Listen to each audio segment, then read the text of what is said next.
Hello everyone, in this video we're going to go over the Book B Unit 14 Vocabulary Words numbers 1 through 30. Let's get started. Our first word is actor.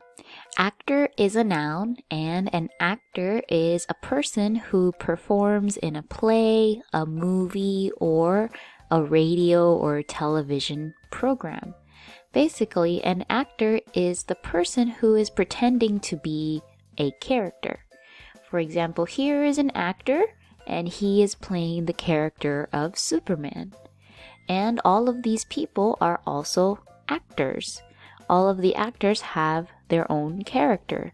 This actor is Captain America. This actor is Black Widow. Here is the actor for Hawkeye. Their job is to be this character. Let's look at the example. The audience clapped for all the actors at the end of the play. Another word for actor can also be performer. So when you're making a sentence, you can say, my favorite actor is blank, and then tell the name of your favorite actor. Or you can say, I like the actor that plays Superman, or I like the actor that plays Captain America.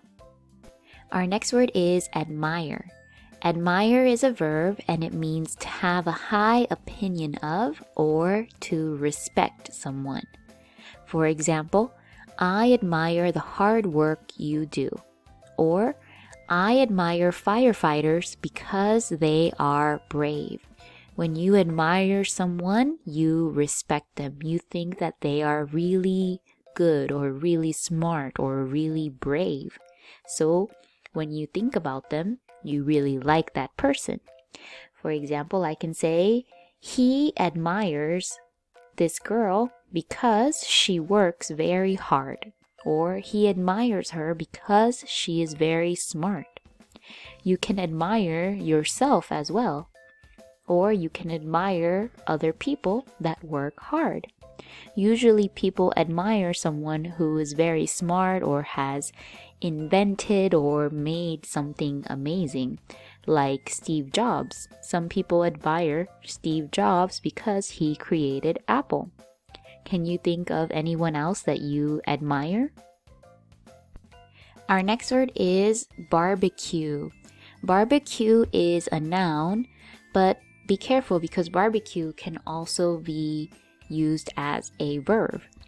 And barbecue is also a thing. So there's 3 ways that we can use this word. In this book, we're going to use it as an outdoor party at which meat and vegetables are cooked over an open fire. So this barbecue is talking about the party.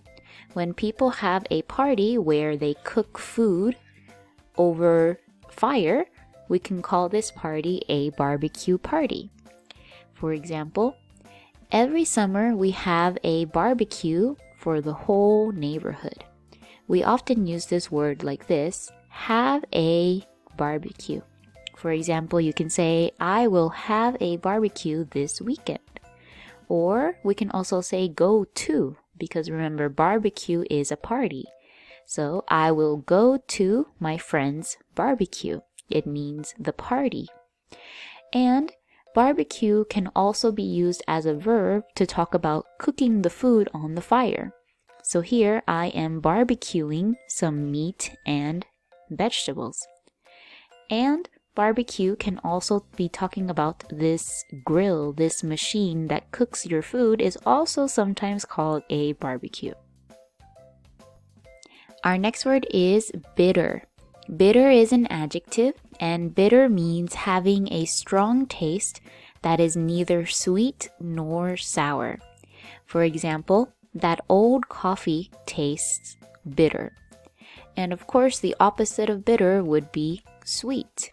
Here are some things that we can describe as bitter. Of course, coffee, if you don't put any sugar or any milk in coffee, then coffee tastes very bitter. There's also dark chocolate. Some chocolate, there's no sugar and no milk in the chocolate, so it can taste very bitter. There's vegetables that are also described as bitter, like broccoli and spinach and kale. All of these vegetables, if you don't cook them or add anything to them, then they taste bitter. And remember, bitter is just a way that we can describe how things taste. These are some of the other ways you can say something is sweet, sour, spicy, or salty.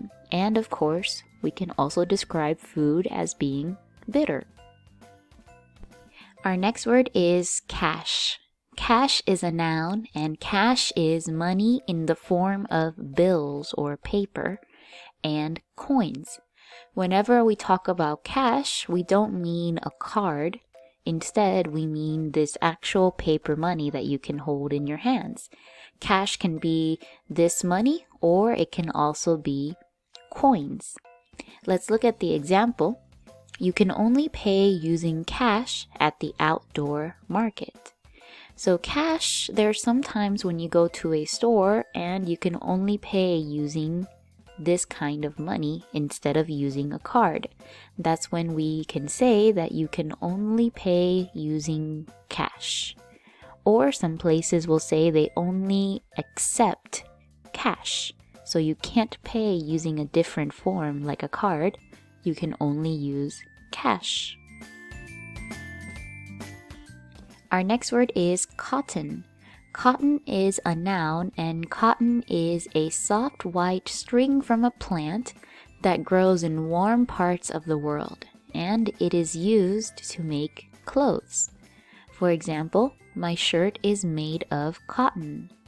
This is a cotton plant. This is what it looks like, and people take this part of the plant to make some fibers or some string that can then be turned into your clothes. This is what we call cotton. So when something is made from cotton, it is made from this plant. Our next word is dusty. Dusty is an adjective, and it means full of or covered with dust. For example, every corner of the old house was dusty. And the opposite of dusty is clean. So this is what something dusty would look like. There's a lot of the dust coming off of the boy, and here there's a lot of dust coming out of the computer. Things get dusty when they are not cleaned very often. Dust is usually in the air and it gets on top of everything, so people have to often clean their homes. When something is not cleaned after a long time, we can call it dusty. Our next word is embarrassed. Embarrassed is an adjective, and it means feeling uncomfortable because of shame or receiving too much attention from others. For example, the boy felt embarrassed after he fell in a puddle and got his pants wet. Usually, people feel embarrassed when something happens that makes them feel shy. For example, I can say, the puppy felt embarrassed after he peed on the floor. Of course, he feels very bad about it, so that makes him feel embarrassed. When you feel embarrassed, you feel very shy and you don't want other people to see you because you feel bad about something that you did. Or you can feel embarrassed when you get too much attention. For example, if you have to talk in front of many people or you have to give a speech in front of many people, you may feel embarrassed because everyone suddenly is looking at you. So that can make you feel embarrassed. Have you ever felt embarrassed about something that you did or something that you had to do? Our next word is factory. Factory is a noun, and a factory is a building where products are made by machines. For example, that factory makes shoes. And another word we can use to talk about a factory is a plant. This is not plant like a flower. It really just means the same as a building where something is made, a factory. Factories often look like this, And on the inside, they have many machines that quickly make the things that they sell. This is a factory. Our next word is foreign. Foreign is an adjective. So foreign is used to talk about anything that is not from your country.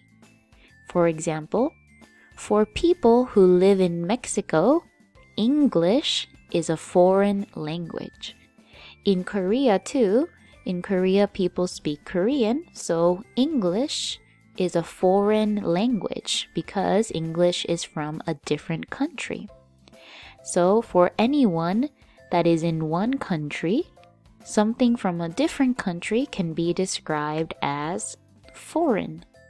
When you go to a different country, because you are from Korea, if you go to America, then for American people, you are foreign. You are from a different country.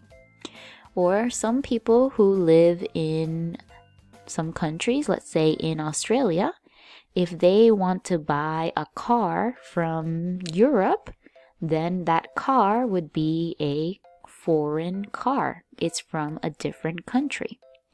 The important thing to remember about foreign is that it's based on the country where you are, because something foreign to you would not be foreign to the other people where it's from. Our next word is guard.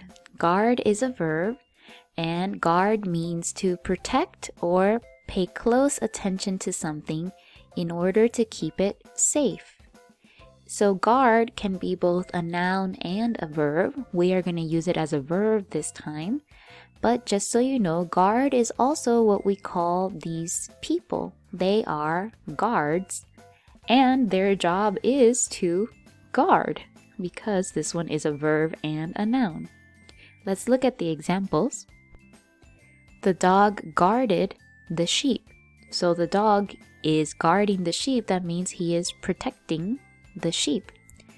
Or the soldier guarded the entrance. So he is protecting the entrance so that other people can't come inside. So usually you will see guards like these people in front of a building or in front of an apartment place, and they are usually in a small building like this where they have many computers inside. That way they can watch who is coming and who is going out of the building, because they have to protect the building to make sure that someone strange is not coming inside. The same is true outside of a school. There's usually a guard next to the entrance that's making sure that everyone is safe when they are coming and going. Our next word is handle. Handle is a noun, and handle is the part of an object that you hold in order to lift or move the object. For example, lift the pot off the stove by its handle. And a handle can look like this. This is a door handle. Or we can have a handle on a bus that you hold onto. Or this is also called a handle. And of course, in the example, it said the pot has a handle. So if you think about what a pot looks like, then this part here is the handle of the pot. This is where you would hold it. And handles just help us move or lift something. Our next word is jaw. The jaw is part of your body, and it is the bones that frame the mouth and hold the teeth. If you are looking at a person's head, then this part here, this is what we would call the jaw. You bite using your jaw. Let's look at the example. My jaw was tired after my dentist appointment. When you go to the dentist, you have to open your mouth like this for a long time, and sometimes that can make your jaw hurt. Or if you eat something that's too chewy or too hard, that can also make your jaw hurt. Our next word is lawn. Lawn is a noun, and lawn is an area of land covered in grass, usually in front of a house or building. For example, the children played on the green lawn. And another way to say lawn is just yard. Lawn doesn't always have to be in front of a house. It can just be anywhere that has grass like this where people can play or sit down on. But usually many homes in America will have some space in front of the house like this. This space is what we call the lawn. The next word is major. Major is a noun, and a major is the main thing a student studies at college or university. For example, Sarah's major is art. When you finish your high school, you will go on to a college or a university where you can study the thing that you want to do for the rest of your life. For example, if you want to be a doctor in the future, then you need to pick your major as medicine. You have a medical major so that you can become a doctor. Or if you want to be a chef, then you need to have a major about food and cooking. If you want to be a businessman, then of course you need to have your major as business. So people will pick usually one thing that they want to study because it's what they will do for the rest of their life. The thing that you study is called your major. So you can say my major is art, or my major is mathematics, or my major is music. The thing that you will study is your major. Novel. Novel is a noun, and a novel is a long piece of writing that tells a story from the author's imagination. For example, this novel is about people who lived over 100 years ago. A novel is usually a longer story. So there are many pages, usually over 100 pages, and there are many chapters to the book. So this kind of long story is what we can call a novel. Have you ever read a novel before? Our next word is passion. Passion is a noun, and passion is a strong liking for something. For example, swimming is his passion. As you can see, love is one of the synonyms of passion because passion is just something that you really like doing, something that you love to do. And people usually have only one or two things that they really have a passion for. For example, you can have a passion for dancing. That means you really love to dance. It's your favorite thing to do. Or you can have a passion for cooking. You really enjoy cooking and making new recipes of different foods. That is your passion. So can you think about something that you have a passion for? When you're making a sentence, you can say, I have a passion for blank. And then you can tell what the thing that you really love is. Our next word is pharmacy. Pharmacy is a noun, and pharmacy is a place where medicine is prepared and sold. For example, I can get medicine for my headache at a pharmacy. Of course, the person who works at a pharmacy, we call this person the pharmacist. The pharmacist puts together your medicine whenever you need to get something from the pharmacy. And pharmacies have many different kinds of medicines to help you with whatever sickness you have. That is a pharmacy. Our next word is porridge. Porridge is a noun, and porridge is a food made of cereal grains, such as oatmeal, that are boiled in water or milk. And that's basically porridge. It's made with some grain like cereal, and then we boil it usually with milk or water so that it's very soft and creamy like this. Or we can have porridge made from other things such as rice. And porridge is a very healthy food that you can eat for breakfast or when you're feeling sick. Many people will eat some rice porridge like this one. Let's look at the example. I like to eat porridge with strawberries for breakfast. Do you like to eat porridge as well? Do you like this kind of cereal porridge, or do you prefer rice porridge? Our next word is rail. Rail is a noun, and rail is one of the two long steel bars along which a train moves. So here is one rail, and here is the other rail. Together we call it rails. So I can say trains have steel wheels that fit on the rails. Our next word is raw. Raw is an adjective and it means not cooked. For example, she likes to eat raw vegetables. So anything that is not cooked like this, we can call it raw. Of course, this is raw meat.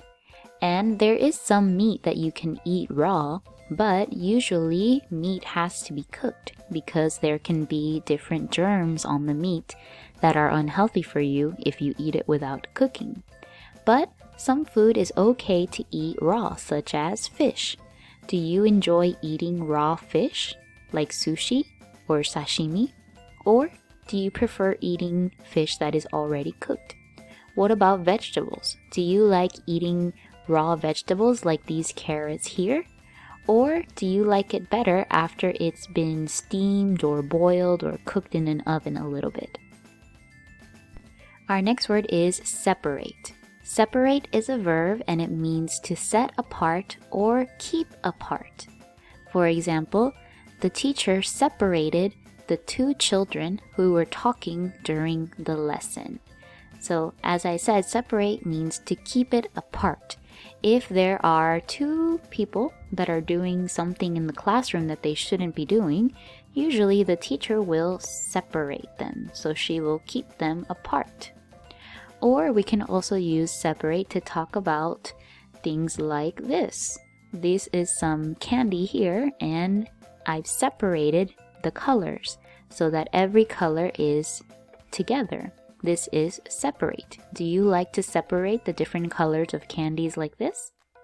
Or another thing we can separate is eggs, because egg has the white part of the egg and it has this yellow part, the yolk. And sometimes for some recipes we have to separate the two parts. So I can say the chef separated the egg yolk from the egg whites. That is separate. Our next word is similar. Similar is an adjective and it means being almost the same as something else. For example, Lee's handwriting is similar to mine. And a synonym of similar is alike. But please be careful with similar because similar does not mean the same as exactly or same. If you look at the picture here, the dad and his son are dressed very similarly. They are similar, but they are not the same. Can you see what things are different? The shirts both have stripes, but this shirt has some buttons and a collar, and this shirt does not. And the belt has this golden buckle here, and the pants have these little parts here, but this one does not. So they are wearing things that are similar, but they are not the same. They just look a little bit alike. Our next word is slender. Slender is an adjective and it means thin or skinny. For example, she looked slender in the black dress. And another word you can use instead of slender or skinny or thin is the word slim. And of course, the opposite would be plump. So I can say she has a slender body. It means she is very skinny. Or I can say her legs look slender. Whereas over here, this person is not slender. So instead, you can use this word as plump. But please be careful with this word because it can be considered rude to talk about someone's body, whether they are slender or plump. So please think carefully before you use these words to someone else. Our next word is sting. Sting is a verb and it means to make a tiny hole in the skin that causes pain.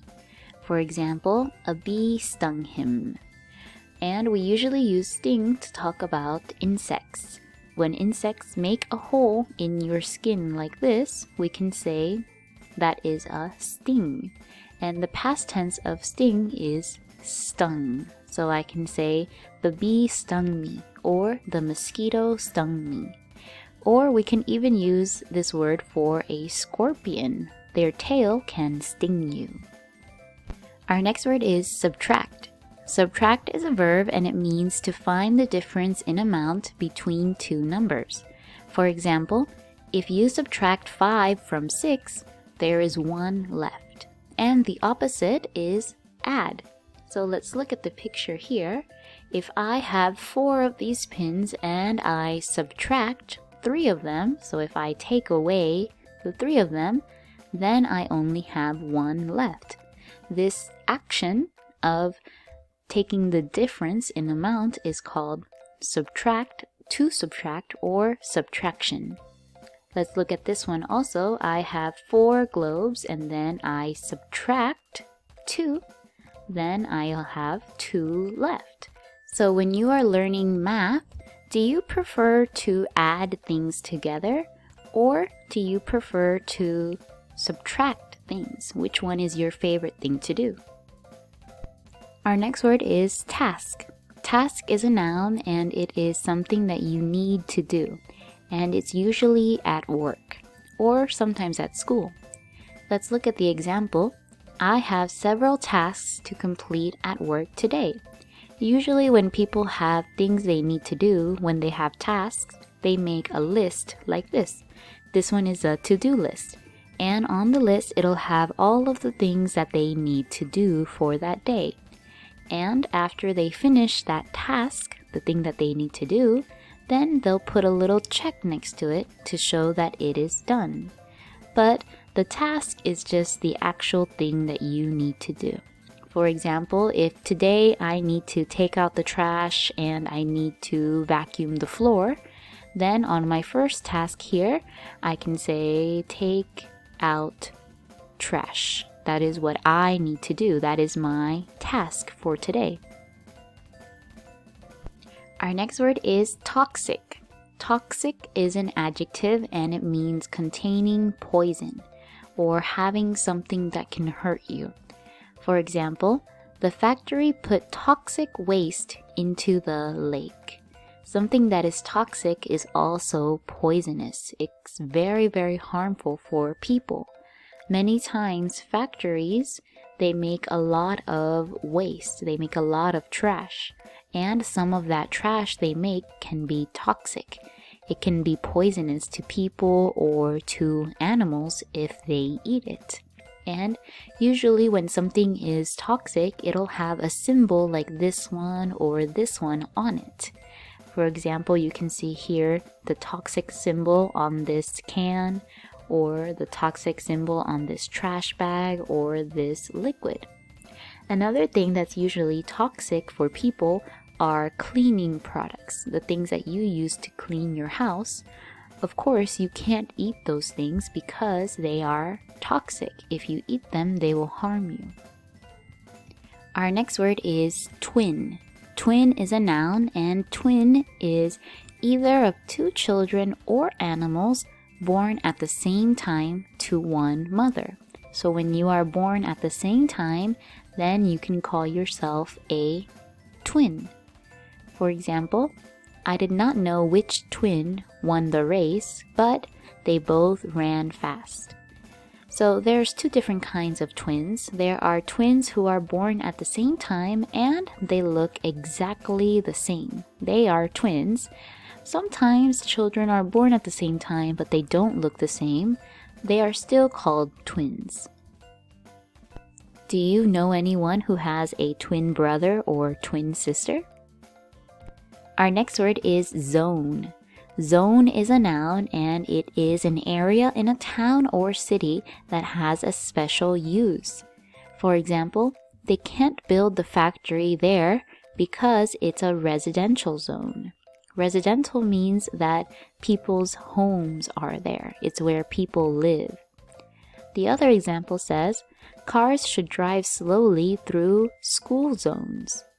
So cities are usually broken into different parts, and some parts of the city are only for people's homes, so people can only live here. Some parts, some zones, are for work, for business, office buildings, or other kinds of work. Then they can make their buildings here in this zone. Some zones are for factories, so many factories can be here. And the cities are divided like this because if your home is here, of course you don't want something noisy happening in the same place where you live. So that's why they put different things in different zones so that everyone can live and work without being bothered by other things. I know zone can be a little bit confusing to understand, so just try to remember it as the area that has a special use in a city. And that's all for this video. We went over the Book B, Unit 14, vocabulary words numbers 1 through 30. Thank you for listening and see you next time.